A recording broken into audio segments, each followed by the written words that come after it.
Welcome back, everybody, to another episode of Cop-Eyed State of Mind. I'm here straight from New York with our usual -1. I'm here with Geff. What's up? I'm here with Mo. What's going on, guys? And this is our pre-match Champions League edition. We're here to talk about our clash against Red Bull Salzburg home at Anfield.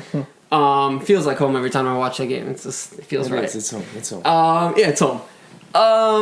So before we get into the match itself and our match predictions and what to expect, let's talk about some things that went on over the last couple of days, including some fresh knocks that Liverpool received, as well as a new coach for the first team. The first team coach, the guy that's gonna help up the academy players. Why don't you tell us? So his name is Vitor Motas. Okay. Came from FC Porto. Believe it or not, Pep Linders worked with him at Porto. So he knows when him. he was there earlier. Yeah, I believe Ranks him very highly, I'm sure. Rates him very highly. He's relatively young. He's actually 31, believe it or not, 31, 32 years old. It's like a kid. Yeah, mid-30s, he's relatively young. And, obviously Buvac leaving when he did. Pep Linders got promoted. He's going to come in and be that first team development coach. Mm-hmm. He's going to be looking after, like you said, the highly anticipated talents. He's going to be bringing them through the ranks, integrating them into the first team squad. As most of us know, as you guys know out there, Porto historically has produced great players. Amazing, especially under the Mourinho years. Exactly, always have, always will. Their academy's always been very good. Mm-hmm. So look, I think it could be a great addition. Can't hurt. That's what we're saying. Exactly, and he's also a guy that people I think have heard of. Yeah, he's far from a nobody. He's got a very good CV, so to speak. I'm excited to see what he brings, and maybe he can, push the players to be integrated even quicker. Love that. I read also fresh ideas and forward development. Yeah, he's also very good. I read the fact that he's very fluent in Spanish and English. I guess that helps. Great language in general. Yeah, so I guess that's really good. Is he Spanish or is he Portuguese? He's Portuguese. There you go. So you can talk to talk to the Brazilians. Yeah. That's it. We'll get. Yeah, that's nice. We have a bunch of Brazilians on the teams. So that's going on. That's cool news. Aside from that, Geff, I know we have some knocks. We have who's hurt. Shaq is obviously still hurt. Shaq still has the calf injury. Alisson's still back in training, slowly getting there. Joel Matip just got a knock, so expect to see Joe Gomez in for him during our match versus Salzburg. And I think Keita is going to be on the bench, I'm assuming. Right, yeah. So slowly integrating him to the right. To so I think squad. What Klopp said today is that Shaq is it's not too serious, but it's serious enough to keep him out. Yeah, definitely. Precaution. Well, yeah, we knew he was never going to be a part of it. And then he said he didn't involve Keita in the Sheffield clash because I think he wanted him. Obviously, played an hour after not playing for months, really. Yeah. And then he wanted him for this match, and he said Shaq has a small tear in his calf. And I don't know, based off the size of those calves, is that how big or how small is that tear? I think it's all relative. We really don't know. Regardless of the size, tears are not good. Right? Bobby, he had a tear at the end, and that was a big deal. Yeah, that was a big deal, and he forced him back. I think came a little too soon. Shaq getting a tear. I mean, look, he doesn't. It's not like Klopp plays him. But see, that's the problem. That's the problem. It's an issue. When we spoke about this when Angry Avi was here. Yeah. How do you expect these players to stay fit? Let's say in a cup game, you're just going to throw in a player that hasn't played in months into a cup game, who hasn't played intense football, high speed pressing football in months. They're not in game form. It's not game shape. Yeah. How do you expect them to produce? How do you expect them to do anything? Right. It's not even a matter of performing. It's just a matter of staying in shape. If you're sitting on, I'm sure obviously they're warming up and they're training at Melwood and all this stuff, but that's not the same as being in a game. Not even close. So I think, listen, there are a lot of games coming up. I think once, God willing, everyone gets healthy and will be healthy, I think Klopp needs to utilize rotation more. I don't know if that means. I think he will during the busy period. I think every month is a busy period. I know. We know December is very busy. It's always very busy. January, come February, I think that's when we're going to see the majority of the rotation. And I think, even towards March, April, right before we give that final year push. Right. So, I mean, like we mentioned, like we have a few players, like we have hopefully Alisson coming back. He's in training. He won't be back for this game. He said he might be ready for the Leicester clash, but it might be too soon to tell. But Klopp said definitely United. Look, So I don't see a reason to rush him. right, no reason to rush him. The calf is a okay. very, very, very serious injury, especially for a position where yes, he's obviously in the box the whole time, but you know You want him to be 100%. yeah, you want to be able to make need those it. stretches, to rush the ball whenever he needs to. So yeah, so that's I think he needs. Like I said, when Liverpool have a big match, and then we'll get into Champions League in a second. But when Liverpool have a big match, you know the lineup. There's nothing. Same lineup. You don't every like time. you can't. 4-3-3, Yeah. Same thing. Exactly. We're predictable. We're Exactly, predictable, but we're good. But we're very Yeah, good. of course, and the results show obviously. Yeah. But it's gonna get to a point where, and I don't know if this means, I don't like to say this because I don't know if that means dipping into the transfer market in January for any position. I don't care what position it is. It could be any position. You know my feeling on the January market. Right. Obviously, it's a weak market. Obviously, like there aren't so many targets out there. Right. But don't forget, we got Virgil in January. We sold Coutinho in January. We got Suarez in January. Right. We got Suarez in January. So there are things out there. Like there are potential targets, and I'm not talking about first team. I'm talking about a little bit of depth, whether it be on the wings, whether it be for the front three. The mid, I believe there is a little bit of depth there, but I don't think we have enough creativity. I think as we've seen, like we would like a lot of our creativity to come from Naby Keita, but you know it has to stay fit. We're lacking some playmakers. Yeah, so that's what I'm saying. If he can find somebody to fill in for the front three if needed, to be in like a center attacking mid, to come in off the bench. There needs to be depth. There needs to be, you need to have what City have. Exactly. I think we mentioned it a couple episodes ago, the fact that when teams come up against City, you're a manager, you're sitting there, you're looking at your team, you're looking at the board, you're deciding who's going to play where, what tactics you're going to go with, and the reasoning behind those tactics. Now, a team like us, you know what you're getting. Exactly. A team like City, you never know if you're getting Bernardo Silva and attacking position. You don't know if you're getting Sterling on the wing. You don't know if Aguero's starting. Or Mahrez. You don't know if Mahrez is starting. Or De Bruyne Gundogan. is You starting. just really don't know. And that's what gives them one of their X factors. You have a manager who's setting up with a pacey left back who's, expecting to come up against Raheem Sterling on the right side, who's, one of their greatest threats. And all of a sudden, Sterling's on the bench, Mahrez is on the left. And, it's just your whole game plan has to change. We don't. It's hard to come against. That's what it is. As a defending team, especially in our front three. as a defending When a team team, like it's hard. Salzburg is expecting to defend a decent amount against us, they're going to be trying to set up and focus on the defensive shape. They're going to try to not break down. They're going to try to move as a unit, as a block. And when they know what they're getting with Salah, Mane, and Firmino, it's slightly easier to do that. And you have Trent and Robo, who are, Exactly. the crossing threats. It doesn't take a genius to figure out that our play is down the wing. Definitely Right. not.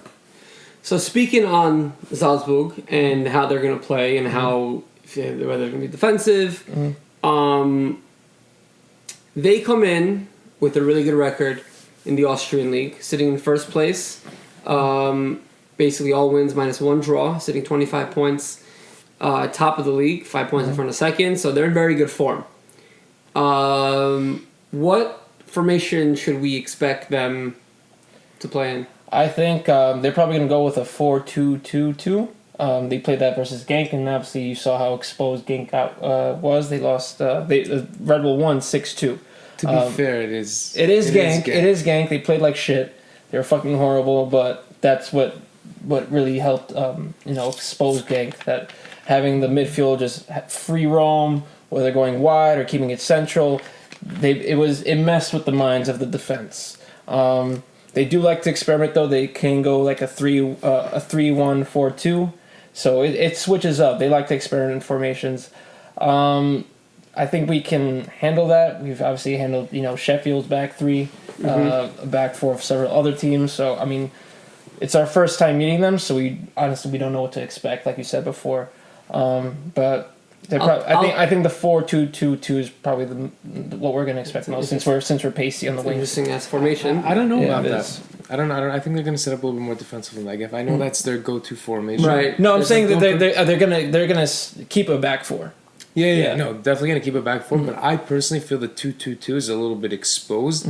They set up like that against Genk because maybe they felt that that's where they can conquer their 3 points in the group. I think we're going to see a little bit more defensive 4-2-2-2 than what they went with Probably. at Genk. I'll tell you what we can expect. We can expect to see their Norwegian wonder kid, who I'm actually very, very, very high on. And you guys keep telling me he You are plays. very high on him. I'm very high on him because he's a special type of talent, I think. Okay? I think he's not a player you see very often. You don't see a speedy, quick... He's like a... Dean's favorite word is speedy. He's speedy quick. I do love that. Speedy quick. But he's 6'3", he's agile, he moves without the ball. I watch him play it against Genk. He had the first half hat-trick. Again, Genk is Genk, but again, this is the Champions League. Anything can happen. They are a good team in Champions League for a reason.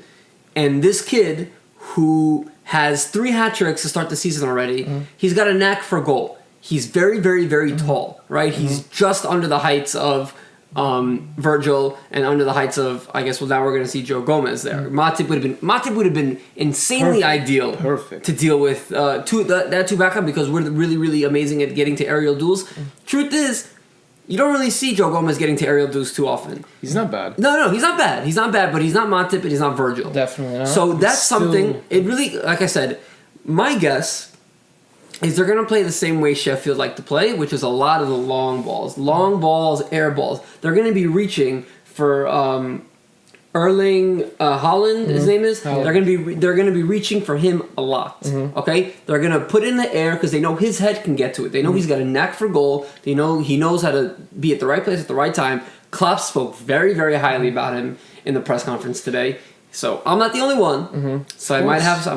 What is it? 17 goals in 12 games or something. 17 goals in 12 appearances. So okay, unbelievable. So the kid scored. 19 years old. The kid has a net, and he's confident right now. He's confident. I've seen him after the celebrations. He's feeling himself. Supposedly, some Premier League teams might have some interest in him, either whether it be January, whether it be in the summer. But obviously, we know that Salzburg knows how to develop talent. We know that there's like some Norwegians know how to develop talent.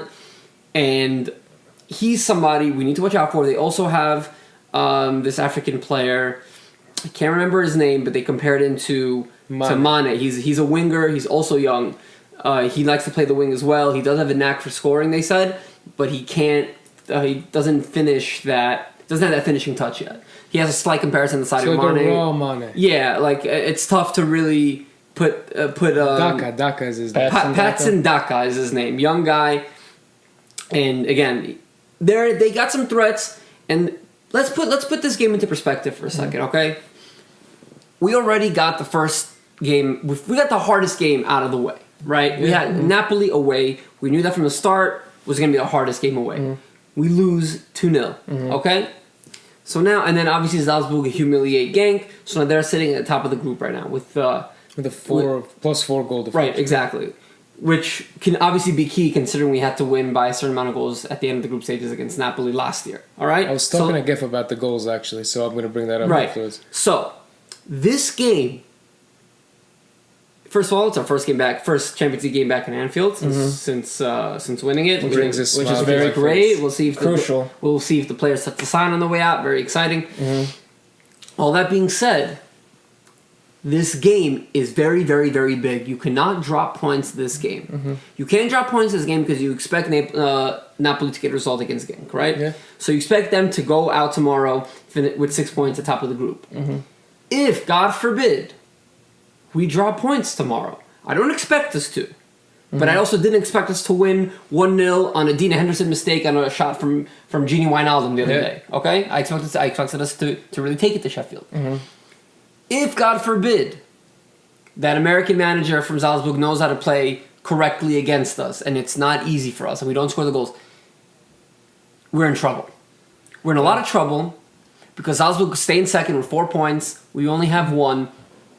And then Napoli, you expect, again, you don't know, but you expect them to be at the top of the table with 6. This game is very important.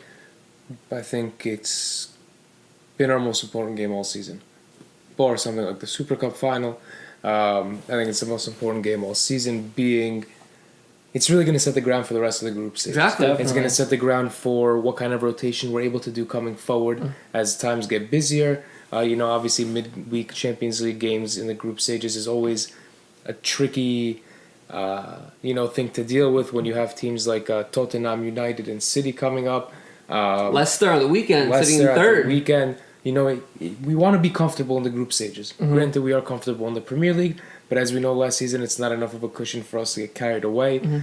But winning tomorrow against Salzburg is incredibly important. I do not think we have to get carried away and focus on goal differential right now. No, 3 I don't points. think 3 points is what we need.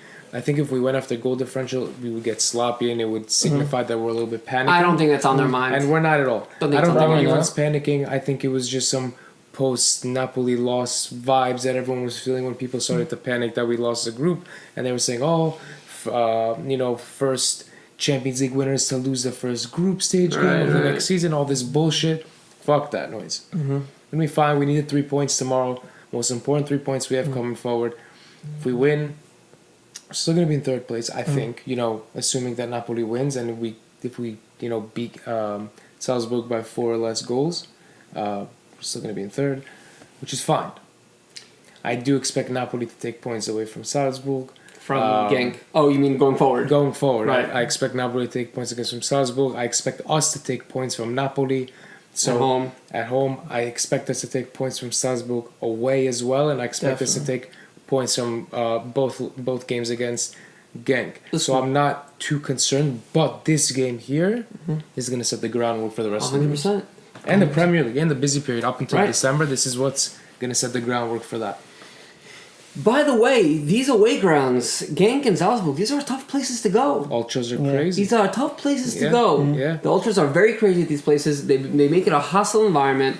And understand, just like the small teams in the Premier League, the small teams in Europe are coming against the European champions, and We're a target now. we're a target for everybody. Huge. Right? Yeah.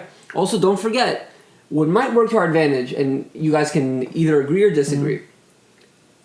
Now, when you come in against Liverpool, obviously the favorite for this match at home, if you're Salzburg, right?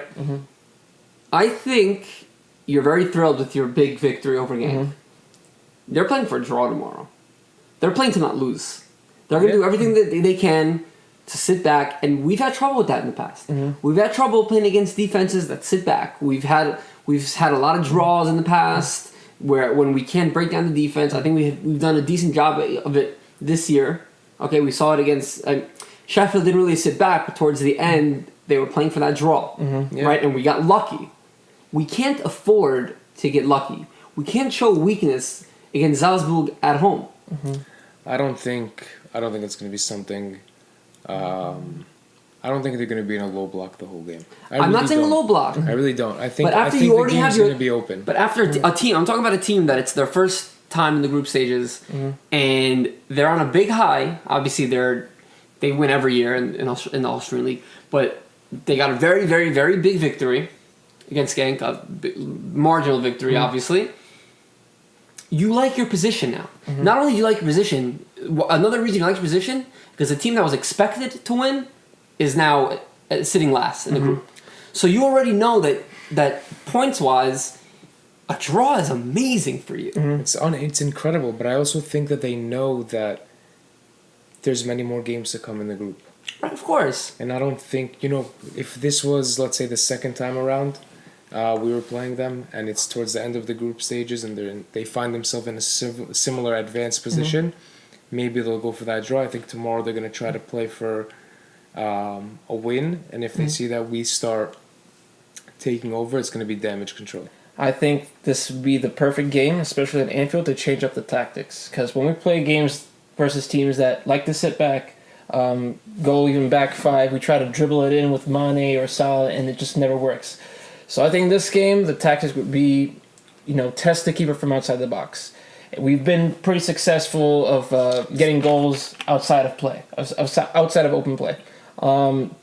Sorry to cut you off, but the last couple of games we have not been successful scoring goals in open play. I'm saying, I'm saying in like not an open play, like corners. Set pieces. Right. Yeah. Yes. Okay. So I mean, this is working. That works to our advantage. Right. When we can't break down those buses. We spoke about that. You and I conceding corners. That's what we got to do. Yeah, we spoke about that. You and I after the 1-0 victory at Sheffield. How going into after Napoli, after Chelsea. That's 2 games in a row not scoring in open play. And then 2 goals against Chelsea came on set pieces. Given last year, we also led the league in the Premier League in set piece goals, right? So something's got to change. Like you said, I agree with you 100%. I mean, that's when character comes in, because you're not always going to score goals from open play. You know, you want to win and score goals in every situation. In every type of way. Right. Whether it be corners, set pieces, from open play, it doesn't matter, outside the box. You just got, that's a mentality giant. But you're expected to score an open play, especially if you're Liverpool. Yeah. I mean, I think it's gonna come down to our off the ball movement. I think our off the ball movement is gonna be huge. Right, and we've been very good moving without the ball. Yeah, we've been less over the past 2 games, but we need to see that energy. And I think the midfield is going to be big. I think if we dominate the midfield the way Hendo, Fab, and Gini know how to, I think they're going to find it a little bit tough to move forward. And I think that their forwards, Haaland is going to have a little bit tough time. Really, it's going to be a tough task for Virgil. It's going to be a tough task for Virgil. He's the best in the world. But before we get into the match ratings. Okay? Match predictions. Okay? I made a point after the Napoli game. I said, let's not panic. First game, out of the way. I said, first game out of the way, let's not panic. Let's not over-exaggerate. No, I mean, if you're on Twitter, like, you see all the fans going crazy and all that. I said it's not a game to panic. This was the game that if you were going to lose one, this is the one you were expecting to lose. If someone said to you, hey, which game are you going to lose? You'd say, if we were to lose one, it would be Napoli away. If you don't get 3 points tomorrow, I'm getting close to the panic button. Yes, I'm getting close to the panic button. I'm not there. I'm not there because I expect us to win. But I expect us to get 3 points. About it. Yeah. At Anfield. Okay? At Anfield, I expect us to win. Don't get me wrong. But if we don't pull out 3 points, even if we get a draw, God forbid, I'm inching closer to the panic button. It's going to be very tough. I concur. All right. Now let's get into, what do you guys want to do first? We'll go over today's results, or do you want to go into match predictions first? Let's talk match prediction first, and then we'll discuss what happened today. Okay. Yeah. So lineup predictions for me, I go with the obvious front 3. Obviously, we're going to see the back 4 with Joe Gomez replacing Matip. We need rest in the mid. But considering how huge this game is, I don't see him doing that. Yeah, I think it's going to be the exact same starting lineup that we usually see. His version of the Strongest 11, but with Gomez in instead of Matip. What if I told you Keita starts? What if I told you Keita starts instead of Gini? I would love that, but I'd be shocked. I'd be shocked too, but I would love that, and I wouldn't be surprised. I'm telling you, we saw this last year. He does tweak lineups when it comes to Champions League, and a little, whether it's one player or 2 players.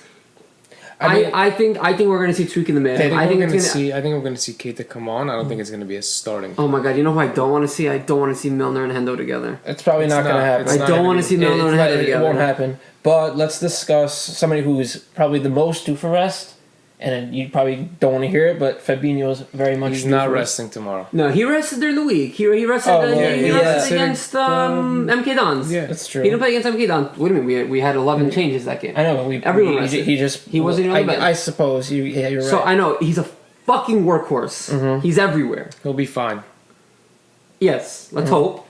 So, but I think we're gonna see a tweak in the mid. Whether we see Ox or Milner. Fucking loves playing Milner. Or Nabi. I hope we see a Hendo, Nabi, Fab. Would love to see that. I hope one day we get to see Fab, Ox, and Nabi. I would love that as well. But for you guys think we're going with default lineup? I think we're going default minus Gomez for Mata. Minus Gomez and Mata. Of course. Yeah.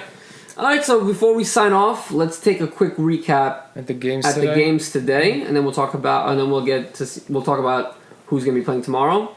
So first match, Shakhtar got the 2-1 victory over Atalanta. Club Brugge with a surprise result, 2-0 at halftime. Ended up 2-2. it was 2-0 at halftime, ending And it ended 2-2. up 2-2 Absolutely. in the Bernabeu.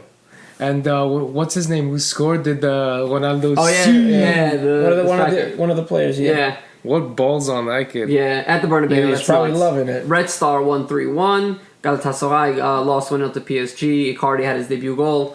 Juve 3-0 over Bayer Leverkusen. Lokomotiv lost 2-0 to Atletico. João Felix got his first Champions League goal. Yeah. City won 2-0, obviously, Against Dinamo Zagreb. against Dynamo. And then the most interesting match for me today was... it's crazy to see it.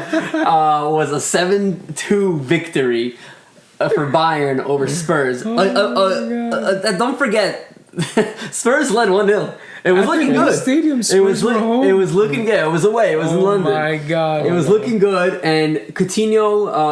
I love Coutinho. He looked If you guys, good. He you guys looked good. listen to the first couple episodes. I'm probably one of Coutinho's biggest fans. He looked good. I think he's still getting comfortable, but he's obviously a starter for them now. He's active on the ball. That's fun to see. Gnabry, 4 goals. Listen, what this a is- performance! Listen, what a we did not performance! see this. We did not see this when we played Bayern last season. Right. In the Champions League. We didn't see it at all. They He look went off tonight. strong. He didn't lose.